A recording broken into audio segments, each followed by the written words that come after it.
പിതാവിൻ്റെയും പുത്രൻ്റെയും പരിശുദ്ധാത്മാവിൻ്റെയും നാമത്തിൽ ആമേൻ. കർത്താവേ, നിന്റെ വിശുദ്ധ പൗരോഹിത്യത്തെ മഹത്വപ്പെടുത്തണമേ. കർത്താവെ, സഭയിലുള്ള സാന്നിധ്യം പ്രകടമാക്കണമേ. 40 വർഷം ഞാൻ അർപ്പിച്ച കൃപാനയുടെ യോഗ്യതയാൽ കൃപാസ്ഥാനത്താറെ ജീവനോടെ പ്രത്യക്ഷപ്പെട്ട പരിശുദ്ധ അമ്മയുടെ മാധ്യസ്ഥത്തിൽ ഞാൻ മക്കളെ ആശീർവദിക്കുന്നു. ഈശോയെ, എവിടെയെങ്കിലും യാത്ര ചെയ്യുന്ന മുമ്പ് ഇതൊന്ന് കൂടിയിട്ട് പോണവരുണ്ട്. ഈശോയെ, അവർ മക്കളുടെ ഇന്നത്തെ മുഴുവൻ യാത്രകൾ ഞാൻ അങ്ങേക്ക് ഏൽപ്പിക്കുന്നു. അവരുടെ കണ്ണുനീര് ഉപ്പണം കർത്താവേ. അവർ പോകുന്ന ഇടങ്ങളിൽ നീ അവിടെ കൂടെ പോകണം. പലരും ഒറ്റക്കാണ്, പലരും അവർ ഒറ്റക്ക് പോയിട്ട് നടക്കാത്ത പല കാര്യങ്ങൾക്ക് വേണ്ടിയാണ് പോണത്. ഓഫീസിലായാലും കോളേജിലായാലും സ്കൂളിലായാലും പരീക്ഷയ്ക്കായാലും ജോലിക്കായാലും ഇൻ്റർവ്യൂവിനായാലും മറ്റ് റവന്യൂ ആയിട്ടുള്ള കാര്യങ്ങൾക്കായാലും കർത്താവേ, അങ്ങയുടെ മക്കൾ പോകുന്ന ഇടങ്ങളിലെല്ലാം I will come with you wherever you go. ലോകത്തെ ആവേശപ്പെടുത്തുന്ന അങ്ങയുടെ അഭിഷേക വചനമാണ്. നീ എവിടെ പോയാലും ഞാൻ നിലകൊണ്ടാകും. കർത്താവെ, ഞങ്ങൾ ആഴമായത് വിശ്വസിച്ചുകൊണ്ട് കർത്താവ് ഈ മക്കൾ നിന്നെയും കൊണ്ടുപോകാൻ ഇടയാക്കണമേ. അമ്മേ, പരിശുദ്ധമേ, സമയത്തിൻ്റെ അധികാരി സഞ്ചാരി മാതാവേ, അങ്ങയുടെ മക്കളുടെ കൂടെ സഞ്ചരിക്കണമെന്ന് പ്രാർത്ഥിക്കുന്നു. പിതാവും പുത്രനും പരിശുദ്ധാത്മാവായ സർവ്വേശ്വരാ എന്നേക്കും. അമ്മേ പരിശുദ്ധ അമ്മേ, അമ്മേ പരിശുദ്ധ ദൈവമാതാവേ, കൃപാസനത്തിലൂടെ ഞങ്ങൾക്കും ഞങ്ങളുടെ ദേശത്തിനും അമ്മ മധ്യസ്ഥം തേടി തന്ന എല്ലാ അനുഗ്രഹങ്ങൾക്കും കൃപകൾക്കും ഞങ്ങളിപ്പോൾ ഹൃദയം നിറഞ്ഞ നന്ദി പറയുന്നു. അമ്മേ പരിശുദ്ധമ്മേ, ദൈവമാതാവേ, 2004 ഡിസംബർ 7 ഉച്ചകഴിഞ്ഞ് 2:30 കൃപാസനത്തിൽ സംഭവിച്ച അമ്മയുടെ പ്രത്യക്ഷപ്പെടലിനെക്കുറിച്ച് തിരുസഭയ്ക്ക് സമർപ്പിച്ചിരിക്കുന്ന പഠനരേഖകളുടെ മേൽ സഭാത്മകമായ പഠനം ആരംഭിക്കുവാൻ ഞങ്ങൾ പ്രാർത്ഥിക്കുന്നു. അമ്മേ പരിശുദ്ധമേ, ഭൂസ്വർലോകങ്ങളുടെ രാജ്ഞിയായ അങ്ങേയ്ക്ക് ഭൗമസംരക്ഷണത്തിനായി പ്രപഞ്ചപ്രകൃതിയെ തന്നെ തിരുസഭ പ്രതിഷ്ഠിക്കുവാൻ ഈ പ്രത്യക്ഷീകരണം വഴി ഇടയാക്കണമേ. പരിശുദ്ധമേ, ജപമാല മാതാവേ, സകല കൃപാസനം പ്രാർത്ഥനയോടും ഞങ്ങളിപ്പോൾ പ്രാർത്ഥിക്കുന്ന ഈ കുടുംബത്തിന്റെ പ്രത്യേക നിയോഗം പറ മക്കളെ.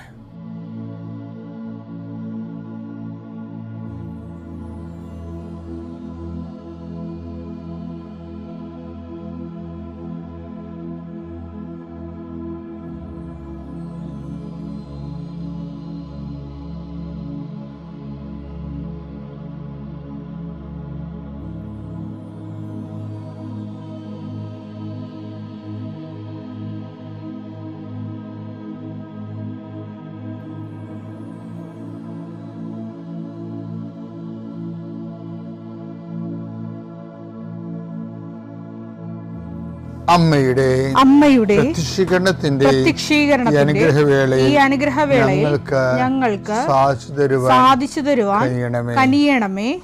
ആമേൻ. വിശ്വാസ പ്രമാണം. സർവശക്തനായ പിതാവും ആകാശത്തിന്റെയും ഭൂമിയുടെയും സൃഷ്ടാവുമായ ദൈവത്തിൽ ഞാൻ വിശ്വസിക്കുന്നു. അവിടുത്തെ ഏകപുത്രനും ഞങ്ങളുടെ കർത്താവുമായ ഈശോ മിശിഹായിലും ഞാൻ വിശ്വസിക്കുന്നു. ഈ പുത്രൻ പരിശുദ്ധാത്മാവിനാൽ ഗർഭസ്ഥനായി കന്യകാമറിയത്തിൽ നിന്ന് പിറന്ന് പൊന്തിയോസ് പീലാത്തോസിന്റെ കാലത്ത് പീഡകൾ സഹിച്ച് കുരിശിൽ തറയ്ക്കപ്പെട്ട് മരിച്ച് അടക്കപ്പെട്ട് പാതാളങ്ങളിൽ ഇറങ്ങി മരിച്ചവരുടെ ഇടയിൽ നിന്ന് 3-ാം നാൾ ഉയർത്ത് സ്വർഗത്തിലേക്ക് എഴുന്നള്ളി സർവശക്തിയുള്ള പിതാവായ ദൈവത്തിന്റെ വലതുഭാഗത്തിരിക്കുന്നു. അവിടെ നിന്ന് ജീവിക്കുന്നവരെയും മരിച്ചവരെയും വിധിക്കുവാൻ വരുമെന്നും ഞാൻ വിശ്വസിക്കുന്നു. പരിശുദ്ധാത്മാവിലും ഞാൻ വിശ്വസിക്കുന്നു. വിശുദ്ധ കത്തോലിക്കാ സഭയിലും പുണ്യവാന്മാരുടെ ഐക്യത്തിലും പാപങ്ങളുടെ മോചനത്തിലും ശരീരത്തിന്റെ ഉയർപ്പിലും നിത്യമായ ജീവിതത്തിലും ഞാൻ വിശ്വസിക്കുന്നു. ആമേൻ. സുഖസ്ഥനായ ഞങ്ങളുടെ പിതാവേ, അങ്ങയുടെ നാമം പൂജിതമാകണമേ. അങ്ങയുടെ രാജ്യം വരണമേ. അങ്ങയുടെ തിരുമനസ് സ്വർഗത്തിലെ പോലെ ഭൂമിയിലും ആകണമേ. അന്നു വേണ്ടുന്ന ആഹാരം ഇന്ന് ഞങ്ങൾക്ക് തരണമേ. ഞങ്ങളോട് തെറ്റ് ചെയ്യുന്നവരോട് ഞങ്ങൾ ക്ഷമിക്കുന്നത് പോലെ ഞങ്ങളുടെ തെറ്റുകൾ ഞങ്ങളോടും ക്ഷമിക്കണമേ. ഞങ്ങളെ പ്രലോഭനത്തിൽ ഉൾപ്പെടുത്തരുതേ, തിന്മയിൽ ഞങ്ങൾ രക്ഷിക്കണമേ. ആമേൻ. നന്മ നിറഞ്ഞ മറിയമേ, സ്വസ്തി. കർത്താവ് അങ്ങയുടെ കൂടെ സ്ത്രീകളിൽ അങ്ങ് അനുഗ്രഹിക്കപ്പെട്ടവളാകുന്നു. അങ്ങയുടെ ഉദരത്തിൻ ഫലമായി ഈശോ അനുഗ്രഹിക്കപ്പെട്ടവനാകുന്നു. പരിശുദ്ധ മറിയമേ തമ്പുരാന്റെ അമ്മേ, പാപികളായ ഞങ്ങൾക്ക് വേണ്ടി ഇപ്പോഴും ഞങ്ങളുടെ മരണസമയത്തും തമ്പുരാനോട് അപേക്ഷിക്കണമേ. ആമേൻ. കർത്താവേ, നിന്റെ ഉന്നതമായ നാമത്തിന് സ്തോത്രം ചെയ്യുന്നു. എൻ്റെ പ്രിയപ്പെട്ടവരെ, കഴിഞ്ഞ ദിവസം ഒരു സാക്ഷ്യം ഉണ്ടായി. അതായത് ഈ സിബി ഷിജോ എന്നും പറഞ്ഞൊരു മോളുടെ സാക്ഷിയാണ്. അപ്പോഴേ ഈ കുട്ടിയുടെ സാക്ഷ്യത്തിൻ്റെ പ്രത്യേകത വെച്ച് കഴിഞ്ഞാൽ മാതാവിൻ്റെ കമ്മ്യൂണിക്കേഷൻസ് ഭയങ്കരമാണ്. മാതാവ് ഒരു ദിവസം ഇവിടെ കായംകുളത്തുനിന്ന് അല്ല കൊല്ലത്തുനിന്ന് കായംകുളത്തേക്ക് വരിക. അപ്പം കായംകുളത്ത് വന്നപ്പോൾ കൊല്ലത്തുനിന്ന് കൃപാസനത്തിലൂടെ വരികയാണ്. അപ്പം കായംകുളത്ത് വന്നപ്പോൾ ഇവിടെ മാതാവ് അപ്പം 2 കൊന്ത കഴിഞ്ഞ് 2 ജവമാല കഴിഞ്ഞു. 2 ജവമാല കഴിഞ്ഞപ്പോൾ ഇവിടെ മാതാവേ ഈ വിസ ഇൻ്റർവ്യൂ കഴിഞ്ഞിട്ട് ഇപ്പോൾ 1 മാസമായി. ഇതിന് എപ്പോൾ പോകാൻ പറ്റുമെന്നോ ഇനി പോകാൻ പറ്റുമോയെന്നോ ഒരു ഐഡിയയും ഇല്ല. ഞാൻ എന്ത് ചെയ്യും എന്ന് ചോദിച്ചു. ഞാൻ എന്ത് ചെയ്യും? ഇപ്പം ചില ആൾക്കാരുടെ രീതി അറിയാമല്ലോ, അവർ മാതാവിനോട് നമ്മളോട് സംസാരിക്കണ പോലെ തന്നെ സംസാരിക്കുന്നവരാണ്. ഞാൻ എന്ത് ചെയ്യുമെന്ന് ചോദിച്ചിട്ട് ഇവർ ഈ കായംകുളത്ത് വെച്ച് ആകാശത്തിലേക്ക് നോക്കി അറിയാതെ, നമ്മൾ ശരിക്കും നോക്കി പോവില്ല, അങ്ങനെ നോക്കിയാണ്. അപ്പം ഇവരൊരു കാഴ്ച കണ്ട ആകാശത്ത്. അപ്പം ഇവിടെ നാത്തൂനും ആരാണ്ടുണ്ട് പറഞ്ഞ അവരെ വിളിച്ചു, ചേച്ചി ആകാശത്ത് വല്ലതും കാണുന്നുണ്ടോയെന്ന് ചോദിച്ചു. ആകാശത്ത് വല്ലതും കാണുന്നുണ്ടോയെന്ന് ചോദിച്ചു. അപ്പം ചേച്ചി പറഞ്ഞ് 7 കാണുന്നുണ്ട്, പിന്നെ 23 കാണുന്നുണ്ട്, 23 കാണുന്നുണ്ടെന്ന് പറഞ്ഞു. അപ്പോൾ പറഞ്ഞു അതാ എന്താണെന്നറിയാൻ പറ്റില്ല. ഞാൻ മാതാവിനോട് ചോദിച്ചതാ ഇനി ഞാൻ എന്ത് ചെയ്യണമെന്ന് ചോദിച്ചപ്പോൾ അമ്മ കാണിച്ചതാണ്. ഞാനും കാണുന്നുണ്ട് 7:23. ഇതിലാ സാക്ഷ്യം പറഞ്ഞ് അവസാനിപ്പിക്കണതേ, എൻ്റെ പാസ്പോർട്ടിൻ്റെ 7ാമത്തെ പേജിലാണ് അമ്മ എനിക്ക് വിസ അടിച്ചത്. ഞാൻ ഈ ജൂൺ 23-ാം തീയതി ഇവിടുന്ന് ഇറ്റലിക്ക് പോവുകയാണ്. അതാ വിഷയം. എന്ന് വെച്ചാൽ നമ്മൾ ചോദിക്കുന്ന കാര്യം തന്നെ ഓൺ ദി സ്പോട്ടിൽ മറുപടി പറയും. ഇത് കമ്മ്യൂണിക്കേഷൻ എന്ന് പറയും. കമ്മ്യൂണിക്കേഷൻ കാര്യം ഉടമ്പടിയിലെ ഏറ്റവും പ്രധാനപ്പെട്ട സംഭവമാണ് presence. I will come with you wherever you go. നീ എവിടെ പോയാലും ഞാൻ നിൻ്റെ കൂടെ ഉണ്ടാവും. ഈ പ്രസൻസിൻ്റെ തന്നെ വേറെ ഒരു നമ്മുടെ സാന്നിധ്യം കൊണ്ട് തന്നെ, സാന്നിധ്യം കഴിഞ്ഞാൽ പിന്നെ അടുത്ത നടപടി സംഭാഷണമാണ്, സന്ദേശമാണ്. അപ്പം ഈ സിബി ഷിജോയ്ക്ക് 5 ഉടമ്പടി പുതുക്കിയിട്ടുണ്ട് അവർ. 5 ഉടമ്പടി. സാധാരണഗതിയിൽ സത്യസന്ധമായിട്ടാണ് ഉടമ്പടി പുതുക്കണമെന്നുണ്ടെങ്കിൽ 5ൻ്റെ നിലവാരമുള്ള സ്ത്രീയാണ് ഇവർ. ചില ആൾക്കാർ 5 പുതുക്കിയാലും 2ൻ്റെ നിലവാരം ഉണ്ടാകത്തുള്ളൂ. ഇതൊരു ട്രാജഡിയാണ്. എന്ന് വെച്ച് കഴിഞ്ഞാൽ ചിലർ ഉടമ്പടി 5 പുതുക്കും, പക്ഷെ നിലവാരം 2ൻ്റെതായിരിക്കും. കാര്യം ഒരു 3ാമത്തെ ഉടമ്പടി കഴിയുമ്പോൾ തന്നെ ശരിക്കും പറഞ്ഞാൽ വിൻഡോ ഓപ്പണായി ദൈവം പ്രസൻസ് നമുക്ക് ഫീൽ ചെയ്യുകയും അത് 4ാമത്തെ ഉടമ്പടി കമ്മ്യൂണിക്കേഷൻ തുടങ്ങേണ്ടതാണ്. ചിലപ്പോൾ ചിലർക്കൊക്കെ 2ാം ഉടമ്പടി തന്നെ കമ്മ്യൂണിക്കേഷൻ തുടങ്ങും. ദൈവം സംസാരിക്കുകയും സ്വപ്നങ്ങൾ, ദർശനങ്ങൾ, സുഗന്ധാഭിഷേകങ്ങൾ, അതുപോലെ തന്നെ എഴുതി കാണിക്കൽ, അടയാളങ്ങൾ, ഇങ്ങനെ ഒത്തിരി കാര്യം. ഇത് ഉടമ്പടി ബൈലാറ്ററൽ എഗ്രിമെൻ്റ് അല്ലേ ആൾക്കാർ ദൈവമായിട്ട്. അപ്പോൾ ഈ സിബി ഷിജോയുടെ പ്രശ്നം എന്ന് വെച്ച് കഴിഞ്ഞാൽ അവർക്ക് 5 ഉടമ്പടി ഉണ്ടെങ്കിൽ 5ൻ്റെ നിലവാരം അവർക്കുണ്ട്. കാര്യം വെച്ച് കഴിഞ്ഞാൽ അവർ പറയേണ്ട സാധനമുണ്ട്. ഞാൻ കുഞ്ഞുനാൾ മുതൽ പൊട്ടു തുറന്ന ആളായിരുന്നു. പക്ഷേ ഉടമ്പടി എടുത്തതിന് ശേഷം അമ്മയുടെ തൈലമാണ് ഞാൻ തുറന്നത്. ഞാൻ എവിടെ പോയാലും പൊട്ടിന് പകരം അമ്മയുടെ തൈലം തൊടും. അപ്പം അമ്മയുടെ തൈലം തൊടുമ്പോൾ അവരുദ്ദേശിക്കുന്നത് അമ്മയുടെ സാന്നിധ്യം അവിടെ കൂടെ ഉണ്ടാവുന്നതാണ്. അപ്പം അതിനു വേണ്ടി അവർ ആ പൊട്ട് മാറ്റിവെക്കാൻ തയ്യാറായി. ആ സൗന്ദര്യവർദ്ധക പരിപാടികൾ നിർത്താൻ തയ്യാറായവർ. അപ്പോൾ എന്നാ പറ്റി? ദൈവത്തിനത് മനസ്സിലായി ഇത് സിൻസിയറാണെന്ന്. അല്ല ജോലി കിട്ടാൻ വേണ്ടിയുള്ള തൽക്കാലത്തേക്കുള്ള തരികിട നമ്പർ അല്ലെന്നുള്ളത് അമ്മയ്ക്ക്, പരിശുദ്ധ അമ്മയ്ക്ക് മനസ്സിലാകണം. അല്ലെങ്കിൽ വെറുതെ കൃപാസനം നടന്ന് കഷ്ടപ്പെടാവുന്നേ ഉള്ളൂ. ദൈവത്തിന് മനസ്സിലാകണം നിങ്ങൾ സത്യസന്ധമായ ഉടമ്പടിയിലാണെന്ന്. ഷിബിസിജിയുടെ കാര്യം അതാണ്. അവിടെ എല്ലാ കാര്യം ഇതൊന്നുമല്ല, കുറേ കാര്യങ്ങളുണ്ട്. ഞാനത് ഇന്ന് ചൊവ്വാഴ്ച ഞാൻ ധ്യാനത്തിൽ പറയും. അപ്പോൾ നിങ്ങളത് ശ്രദ്ധിക്കണം. അപ്പോൾ ഓർക്കാം, ഇതിനു മുമ്പ് പോകാത്ത വഴികളിലൂടെ ഞാൻ നിങ്ങളെ കൊണ്ടുപോകും, നിങ്ങൾ ഒരിക്കലും ആ വഴിയിലൂടെ പോയിട്ടില്ല എന്നൊക്കെ പറയണില്ലേ. അല്ല, വാഗ്ദാനമാണ്. ഇവൾക്ക് അങ്ങനെ ഒരു ഐഡിയ ഇല്ല എങ്ങനെ ജീവിക്കുമെന്ന്. ഐഡിയ വരെ അമ്മ കൊടുക്കണതാ. ജോഷുവ 3:4 ഈ വഴിയിലൂടെ ഇതിനു മുൻപ് എന്നാ വചനമാ! ഈ വഴിയിലൂടെ ഇതിനു മുമ്പ് നിങ്ങൾ പോയിട്ടില്ലാത്തതിനാൽ പോകേണ്ട വഴി അവർ കാണിച്ചു തരും. അതായത് നമ്മുടെ ജീവിതത്തിൽ ദൈവം ഇടപെട്ടാൽ പിന്നെ എല്ലാം പുതിയ വഴികളായിരിക്കും, പോകേണ്ട വഴികളാണ്. എല്ലാ വിഷയത്തിനെ കുറിച്ചും ദൈവത്തിന് കൃത്യമായിട്ടുള്ള അടയാളങ്ങളുണ്ട്, കൃത്യമായിട്ടുള്ള വഴികാട്ടലുണ്ട്, വഴി നടത്തലുണ്ട്. ദൈവത്തിന് പറ്റിയ ഒരാളെ കിട്ടാനാണ് ദൈവം കാത്തിരിക്കുന്നത്. അത് നീ ആയിരിക്കാൻ നോക്കുക. പിതാവിൻ്റെയും പുത്രൻ്റെയും പരിശുദ്ധാത്മാവിൻ്റെയും നാമം. അതുകൊണ്ട് ഷുഗർ ഡോക്ടറിനെ കാണാൻ പോയി 25-ാം തീയതി വൈകുന്നേരം. അപ്പോൾ പ്രഷർ കൂടുതലാന്ന് പറഞ്ഞിട്ട് ഡോക്ടർ പറഞ്ഞ് ഇത്രയും കാലം പ്രഷർ ഇല്ലല്ലോ, നിങ്ങൾ എന്തായാലും ഒരു കാർഡിയോളജിസ്റ്റിനെ കണ്ടേക്ക്.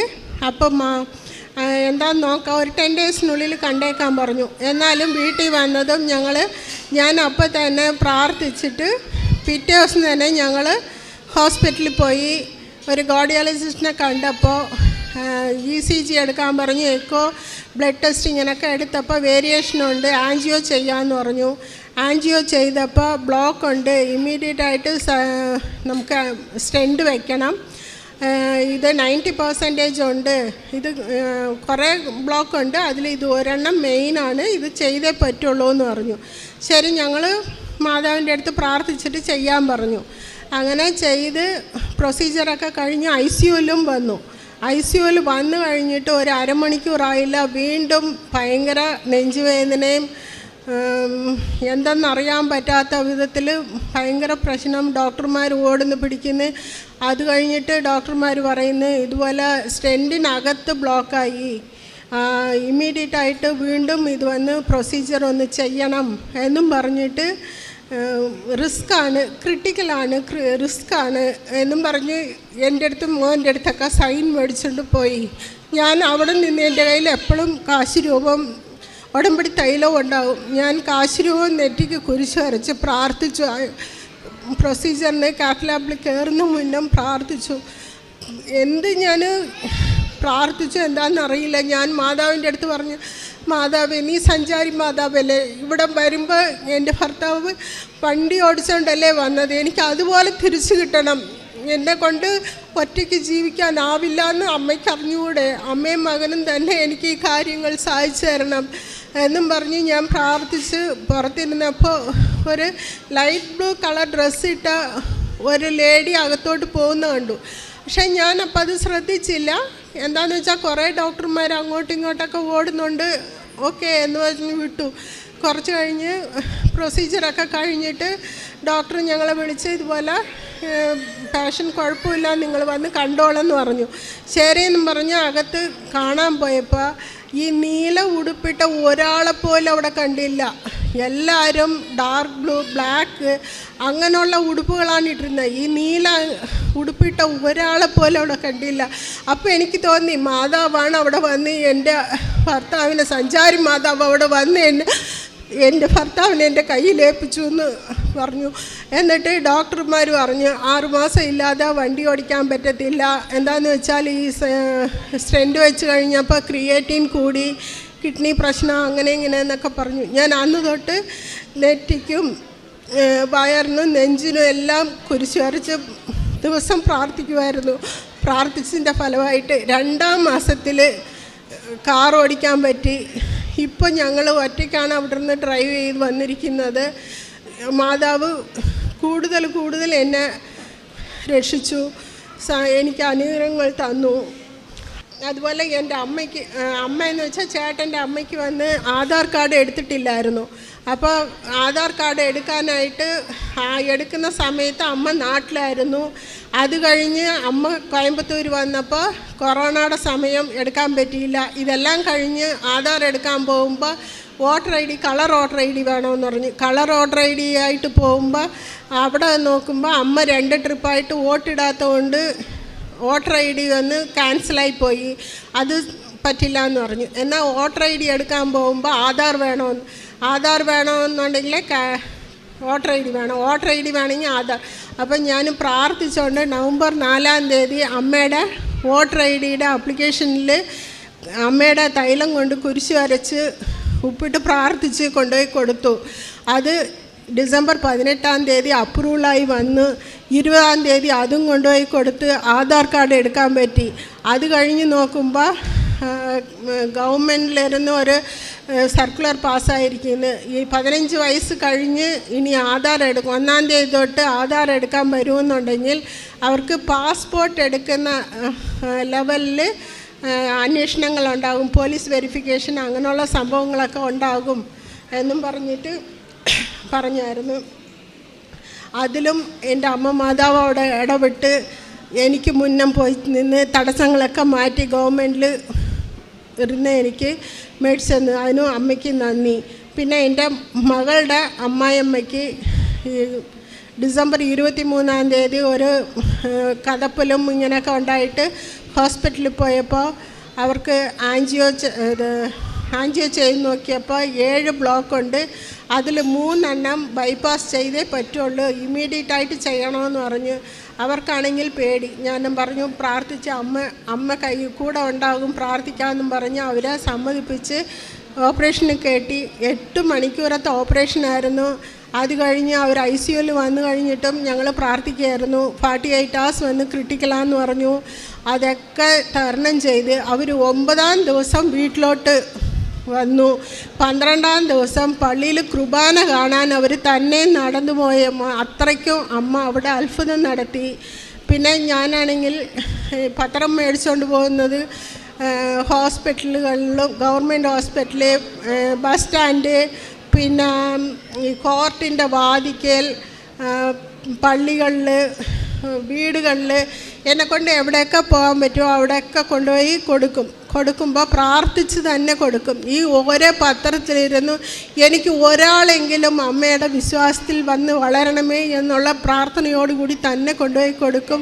അതുപോലെ ഞാൻ ഹോസ്പിറ്റലിൽ രോഗികളെ കാണാൻ പോകുമ്പോൾ എൻ്റെ അവിടെ രോഗികളെ കണ്ടിട്ട് പ്രാർത്ഥിച്ചിട്ട് വന്ന് ഒരാൾ ലോറി മേത്ത് കയറിയിട്ട് ഫുഡ് പോലും ട്യൂബ് വഴിയാണ് കയറ്റിക്കൊണ്ടിരുന്നത്.